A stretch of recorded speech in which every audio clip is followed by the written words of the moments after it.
Oh, langsung share screen ya? Iya. Iya. Terus, gitu? Yang ini? Seperti ini.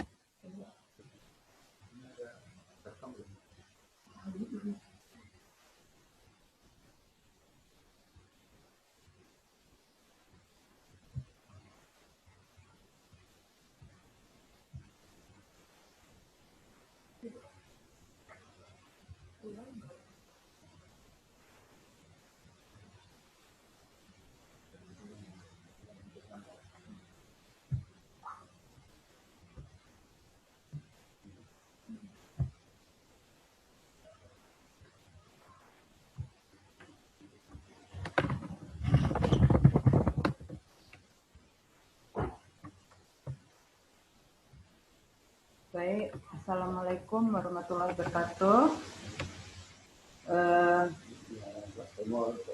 Pada pertemuan kedua, materi yang akan kita bahas yaitu etika perkembangan bisnis.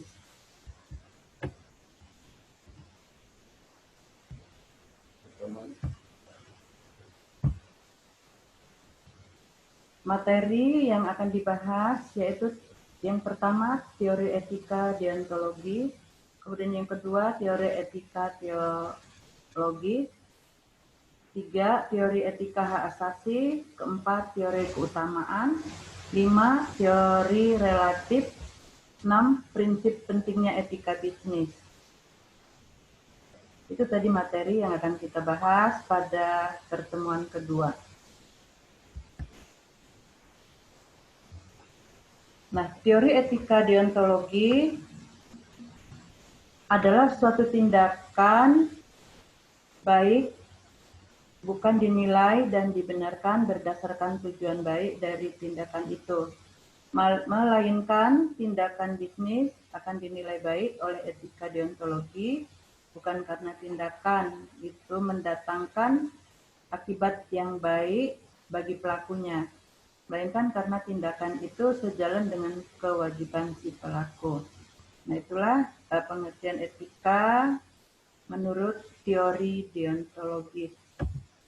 Kemudian, menurut teori etika teologis, yaitu etika teologi mengukur baik buruknya suatu tindakan berdasarkan tujuan yang akan dicapai dengan tindakan itu, atau berdasarkan akibat yang ditimbulkan oleh tindakan itu.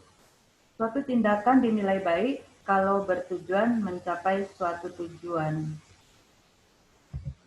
Yang ketiga, teori etika hak asasi. Teori ini memecahkan dilema-dilema moral dengan terlebih dahulu menentukan hak dan tuntutan moral yang melibatkan di dalamnya. Kemudian dilema-dilema itu dipecahkan dengan berpegang pada hierarki hak. Yang terpenting dalam pendekatan ini adalah bahwa tuntutan-tuntutan moral seseorang, yaitu haknya, dianggap dengan serius. Kemudian teori keutamaan. Teori ini tidak menanyakan tindakan mana yang etis dan mana yang tidak etis. Bila ditanyakan pada penganut paham ageisme, maka jawabannya adalah suatu tindakan disebut etis bila mampu memenuhi kepentingan individu, dan disebut tidak etis bila tidak mampu memenuhi kepentingan individu yang bersangkutan. Dan yang kelima, teori relatif. Teori ini berpendapat bahwa etika itu bersifat relatif, maka yang timbul dalam prakteknya adalah egois, fokus pada diri manusia individu, mengabaikan interaksi dengan pihak lain, sistem dan pembuat keputusan tidak berpikir panjang, semua tergantung kriterianya sendiri. Kemudian ada 4 persamaan fundamental filsafat etika dengan semua agama, yaitu yang pertama, Semua agama mengakui bahwa umat manusia memiliki tujuan tertinggi selain tujuan hidup di dunia. Dan yang kedua, semua agama mengakui adanya Tuhan dan semua agama mengakui adanya kekuatan tak terbatas yang mengatur alam raya ini. Dan yang ketiga, etika bukan saja diperlukan untuk mengukur perilaku hidup manusia di dunia, tetapi sebagai salah satu syarat mutlak untuk mencapai tujuan akhir umat manusia, dan ini adalah yang terpenting. Yang keempat, semua agama mempunyai ajaran moral atau etika yang bersumber dari kitab suci masing-masing. Nah, di sini ada prinsip penting etika bisnis.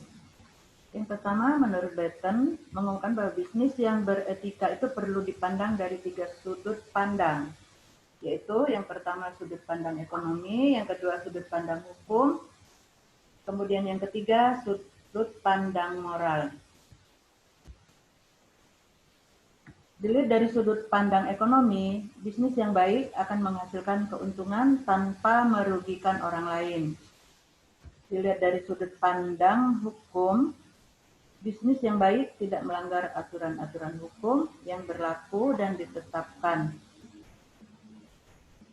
Kemudian dilihat dari sudut pandang moral, bisnis yang baik tentunya sesuai dengan ukuran-ukuran moral. Itulah prinsip penting etika bisnis menurut Batten. Kemudian ada 4 prinsip yang dapat dijadikan sebagai pedoman perilaku untuk menjalankan bisnis etika tersebut.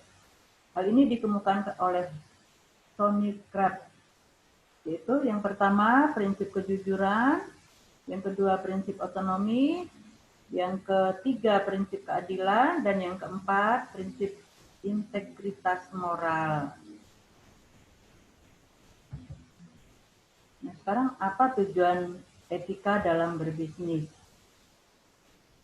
Etika bisnis sangat dibutuhkan oleh semua pengusaha baru maupun pengusaha yang sudah lama terjun di dunia bisnis. Dengan tujuan bagi pengusaha adalah untuk mendorong kesadaran moral dan memberikan batasan-batasan bagi para pengusaha atau pelaku bisnis untuk menjalankan good business dan tidak melakukan monkey business atau dirty business. Hal tersebut dapat merugikan banyak pihak yang terkait. Nah, ada contoh etika bisnis. Yang pertama, menyebutkan nama. Kedua, berdiri saat berkenalan. Ketiga, ucapkan terima kasih. Yang keempat, bayar tagihan ketika mengundang.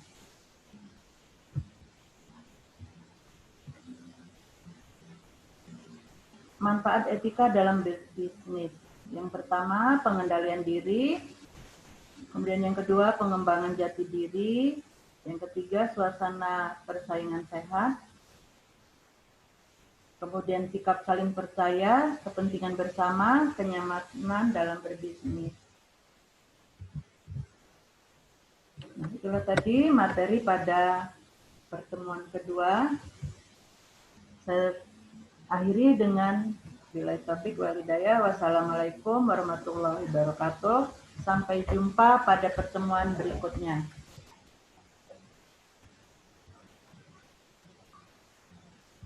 Ini